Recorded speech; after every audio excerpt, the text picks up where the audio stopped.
Education in South Africa is governed by two national departments, namely the Department of Basic Education, which is responsible for primary and secondary schools, and the Department of Higher Education and Training, which is responsible for tertiary education and vocational training. Prior to 2009, these two departments were represented in a single Department of Education. The DBE department deals with public schools, private schools, early childhood development centers, and special needs schools. The public schools and private schools are collectively known as ordinary schools, and comprise roughly 97% of schools in South Africa. The DHET department deals with further education and training colleges, adult basic education and training centers, and higher education institutions. The 9 provinces in South Africa also have their own education departments that are responsible for implementing the policies of the national department, as well as dealing with local issues. In 2010, the basic education system comprised 12,644 208 learners, 3,586 schools, and 439,394 teachers. In 2009, the higher education and training system comprised 837,779 students in HE institutions, 420,475 students in state-controlled FET institutions and 297,900 in state-controlled ABET centers.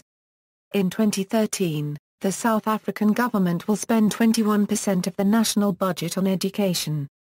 Some 10% of the education budget is for higher education.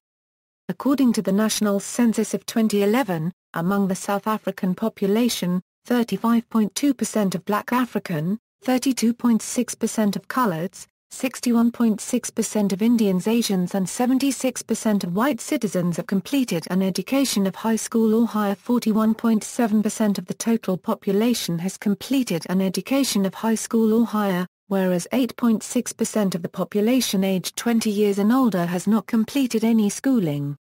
Structure and policies. The Department of Basic Education is headed by the Director General Mr. Bobby Subrayan, and its policy is made by the Minister Mrs. Angie Motshka and the Deputy Minister Mr. Enver Surti. The Department of Higher Education and Training is headed by the Director General Ms. Mary Metcalf, and its policy is made by the Minister Dr. Bladen Zimand and the Deputy Minister Mr. Comfort Manana. Both these departments are funded from central government taxes. The Department of Basic Education pays a portion of teachers' salaries in government schools, whereas independent schools are funded privately. Government schools may under certain circumstances supplement their funds through parent contributions. Basic Education System. The DBE officially groups grades into 2 bands called General Education and Training, which includes grade 0 plus grades 1 to 9, and Further Education and Training, which includes grades 10 to 12 as well as non-higher education vocational training facilities. The GET is subdivided further into phases called the Foundation Phase, the Intermediate Phase, and the Senior Phase. The administrative structure of most ordinary schools in South Africa do not reflect the division of bands and phases, however. For historical reasons, most schools are either primary schools or secondary schools, also known as high schools. Optional grades. Some home schools and private schools offer the option to complete an additional year after grade 12, sometimes known as grade 13 or post-matric. The South African governmental school system does not have a grade 13, but it forms part of non-South African curriculums that are sometimes followed by private schools in South Africa. The DBE's foundation phase includes a preschool grade known as grade R, for reception. Grade R is not compulsory, and not all primary schools offer grade R. Grade R may also be attended at a preschool facility. Other grades that can be completed at a preschool center include grade 0, grade 00 and grade 000. Grade R is sometimes called grade 0, particularly in previously white schools, where the usage was once common. Learner ratios. According to the DBE's 2010 statistics report, on average there are 30 learners per teacher, 480 learners per school, and 16 teachers per school. The ratio of learners per teacher is roughly the same in all provinces, but the ratio of learners per school varies per province. For example, In Gauteng there are 800 learners per school and 28 teachers per school, whereas in the Eastern Cape there are 350 learners per school and 12 teachers per school. School income and expenses. Schools in South Africa receive a grant from government for their operational costs, such as maintaining the grounds, administrative costs, salaries, books and educational materials, and extramural activities. Most schools supplement the government grant with other streams of income, such as school fees paid by parents, fundraising events, and receiving donations. Generally, higher school fees prevent poorer children from attending affluent schools. There is no limit to the amount of the fees that a school may set. Parents may apply to the school for full or partial reduction of school fees, and many affluent schools do provide financial assistance to a small number of learners, but it is not a legal requirement. Children at South African schools are usually required to wear school uniforms, which can be expensive and are not provided for free, although it is often possible to buy them second-hand. Most schools offer extramural activities such as a variety of sports and cultural activities, which requires money to maintain. Many schools maintain their own sports fields as well. The size of the grant paid by government is determined largely by the poverty level of the neighborhood in which the school is situated, as well as unemployment rate and general education rate of the population in that neighborhood. Consequently, schools in more affluent areas have to raise more money from other sources to maintain the same standard of education, but schools from affluent areas often have so much additional income that their standard of education is much higher than that of less affluent schools anyway. The size of the government grant per child depends on the quintile of the school. In 2009, schools in Quintile 1 and Quintile 2 received R807 and R740 per child per year, respectively, whereas schools in Quintile 4 and Quintile 5 received R404 and R134 per child per year. Schools in Quintile 1st to 3rd may apply for classification as a no-fee school. 5% of all schools are Quintile 5 schools, and 15% of all schools are Quintile 4 schools. Sample school fees. Schools are not required to publish their school fees publicly and many schools are secretive about it, but here are some examples of school fees in non-private schools in South Africa. Settlers High, Bellville, R15200 per child per year, Monument Park High, Clairefontaine, R9,000 per child per year. Poverty and school fees. Schools may not refuse admission to children who live in the immediate vicinity of the school. Schools may not refuse entry to children or refuse to hand over report cards even if their parents neglect to pay the school fees, but schools are permitted to sue parents for non-payment of school fees. Since 1996, children whose parents are very poor are legally exempt from some or all school fees. Since 1998, the formula is as follows. If the combined annual income of the parents is less than 10 times the annual school fee, the child is legally exempt from paying school fees. If the income is more than 10 times the school fee but less than 30 times the school fee, the child is legally entitled to a specific reduction in school fees. In practice, these regulations help only very poor families, and not working-class and middle-income families. Orphans and children of parents who receive poverty-linked social grants are also exempt from paying school fees. Since 2006 the Education Department offers the following incentive to the poorest 40% of schools. If the school charges no school fees, the Education Department increases the grant to make up for the lack of income from school fees. It was originally planned to increase this incentive to the poorest 60% of schools by 2009. The incentive only applies to children in the GED band, and children who wish to complete grade 10 to 12 must still pay the full fee. In 2008, some 5 million learners in 14,264 schools benefited from the no-fee school program, and most of those learners were in the Eastern Cape, KwaZulu-Natal and Limpopo provinces. Not all schools who qualify for this incentive make use of it. Private schools. Private schools, also known as independent schools, are schools that are not owned by the state. They are usually owned and operated by a trust, church or community, or by a for-profit company. Not all private schools in South Africa charge high school fees. Certain private schools also receive a grant from the state, depending on the community served and fees charged. Higher education and training system. For university entrance, a matriculation endorsement is required, although some universities do set their own additional academic requirements. South Africa has a vibrant higher sector, with more than 1 million students enrolled in the country. Unregistered trademark S universities, colleges and universities of technology. All the universities are autonomous, reporting to their own councils rather than government. Restructuring of universities and technikons. The Extension of Universities Act of 1959 made provision for separate universities for separate races. In addition, the independent homelands were given universities of their own. After the reincorporation of the independent homelands, there were 36 universities and technikons in South Africa, often in close proximity and offering the same courses. In 1994, the government embarked on a restructure of the universities and technikons by a series of mergers and incorporations. This was completed by January 2005. It created 22 new institutions from the previous 36. 10 of the universities got new names.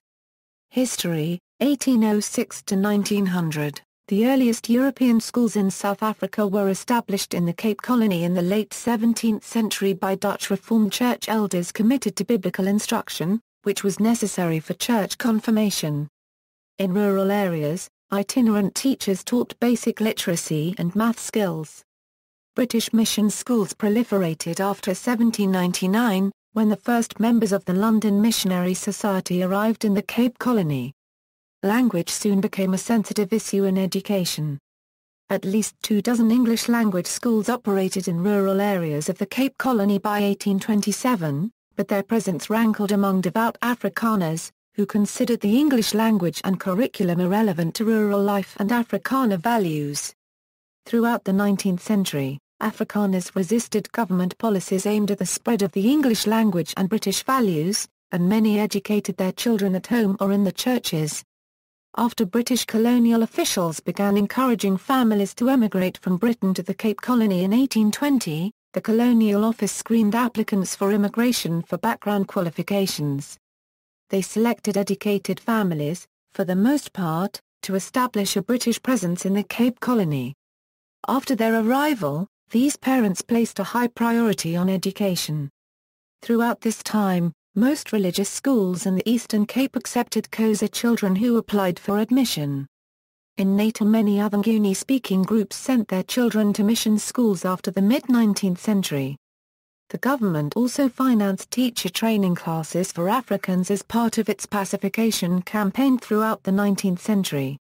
By 1877, some 60% of white school-aged children in Natal were enrolled in school, as were 49% in the Cape Colony. After the Boer War in the former Afrikaner republics, however, enrollments remained lower, only 12% in the Orange Free State and 8% in the Transvaal, primarily the result of Afrikaner resistance to British education. Enrollments in these republics increased after the government of the Union agreed to the use of Afrikaans in the schools and to allow Afrikaner parents greater control over primary and secondary education. By the late 19th century, 3 types of schools were receiving government assistance: ward schools, or small rural schools generally employing 1 teacher. District schools, providing primary-level education to several towns in an area. And a few secondary schools in larger cities. But during the last decades of that century, all 4 provinces virtually abolished African enrollment in government schools. African children attended mission schools, for the most part, and were taught by clergy or by lay teachers, sometimes with government assistance. Higher education was generally reserved for those who could travel to Europe, but in 1829 the government established the multiracial South African College, which later became the University of Cape Town.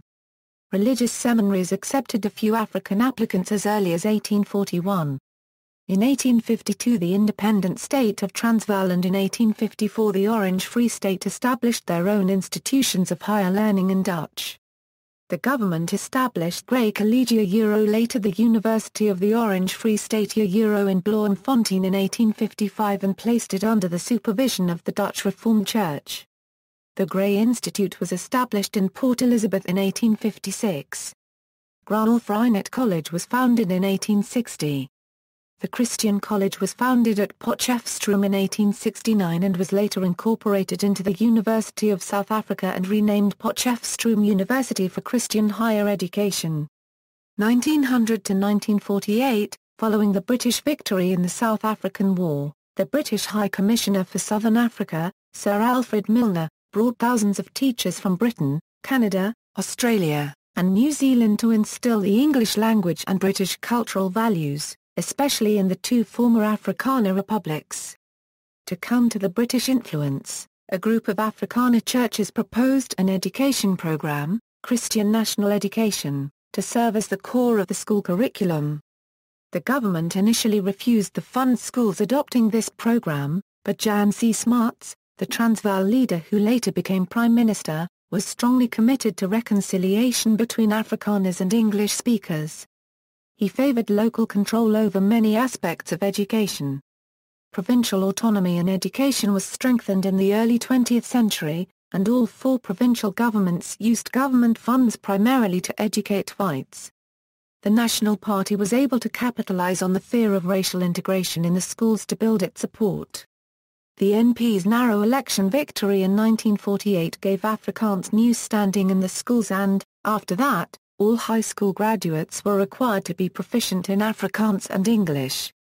The NP government also reintroduced Christian national education as the guiding philosophy of education. 1948 to 1974, before 1953, many black people attended schools set up by religions organizations. These schools provided schooling of the same quality that white children received in state schools. Following the Bantu Education Act of 1953, the government tightened its control over religious high schools by eliminating almost all financial aid, forcing many churches to sell their schools to the government or close them entirely. The South African government implemented an education system called Christian National Education.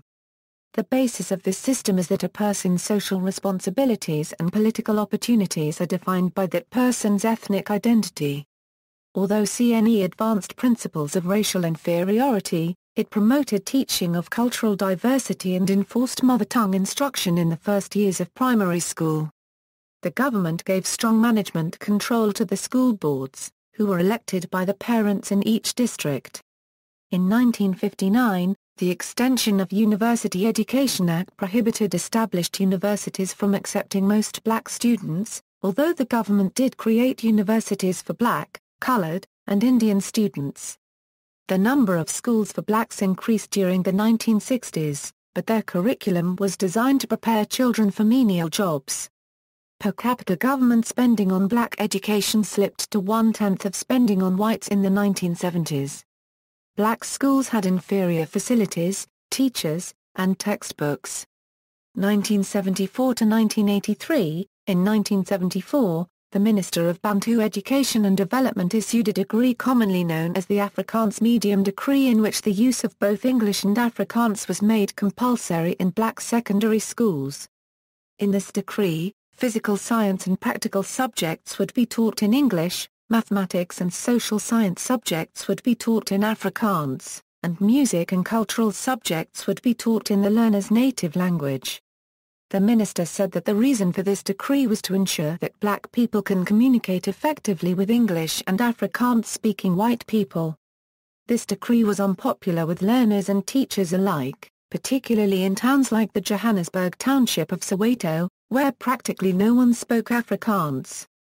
Tensions over language in education erupted into violence on June 16, 1976, when students took to the streets in Soweto and eventually in other towns and cities in the country. The schools suffered further damage as vandals damaged or destroyed school property. Students who tried to attend school and their teachers were attacked, and school staff found it increasingly difficult to maintain normal school activities. 1984 to 1990, the National Policy for General Affairs Act of 1984 provided some improvements in black education but maintained the overall separation called for by the Bantu education system. The Department of Education and Training was responsible for black education outside the homelands. Each of the three houses of Parliament Euro for whites, coloureds, and Indianso Euro had an education department for one racial group. Each of the 10 homelands had its own education department. In addition, several other government departments managed specific aspects of education. Education was compulsory for all racial groups, but at different ages, and the law was enforced differently. Whites were required to attend school between the ages of 7 and 16. Black children were required to attend school from age 7 until the equivalent of 7th grade or the age of 16. This law was enforced only weekly and not at all in areas where schools were unavailable. For Asians and colored children, education was compulsory between the ages of 7 and 15. Teacher-pupil ratios in primary schools averaged 1:18 in white schools, 1:24 in Asian schools, 1:27 in colored schools, and 1:39 in black schools. Moreover, whereas 96% of all teachers in white schools had teaching certificates, only 15% of teachers in black schools were certified. Secondary school pass rates for black pupils in the nationwide, standardized high school graduation exams were less than one-half the pass rate for whites. 1990 to 1993, the white education system was restructured, in anticipation of democracy, by the apartheid government. From the beginning of 1991, white schools were required to select one of four models: A, B, C, or D. Model C was a semi-private structure, with decreased funding from the state, and greatly increased autonomy for schools.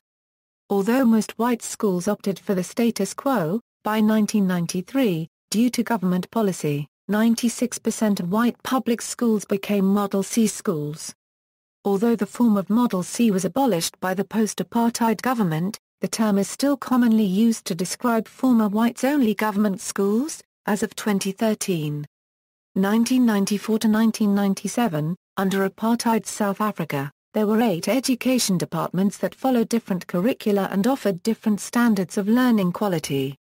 This included nationwide departments for colored people, for Indians and for black people, a department for independent schools, and provincial departments for white people in each of the former 4 provinces. Some of the Bantustans that were incorporated back into South Africa in 1994 also had their own education departments. In terms of the interim constitution, the Mandela government restructured these departments as well as tertiary education departments, splitting responsibilities between 9 newly formed provincial education departments and a single national education department. It also set about reforming the educational system by first removing all racially offensive and outdated content and then introducing continuous assessment into schools. The South African Schools Act, 1996 was promulgated to provide for a uniform system for the organization, governance and funding of schools. 1997 to 2005, in 1997 the government launched its new education system called Curriculum 2005, which would be based on outcomes-based education. By 2006 it was clear that OBE as a social experiment had failed, and it was quietly shelved. 2006 until now, before 2009, schools taught English only from grade 3. Since 2009, schools teach English from grade 1 and all subjects are taught in English from grade 4, except in Afrikaans language schools where all subjects are taught in Afrikaans. See also: Common tasks for assessment, references.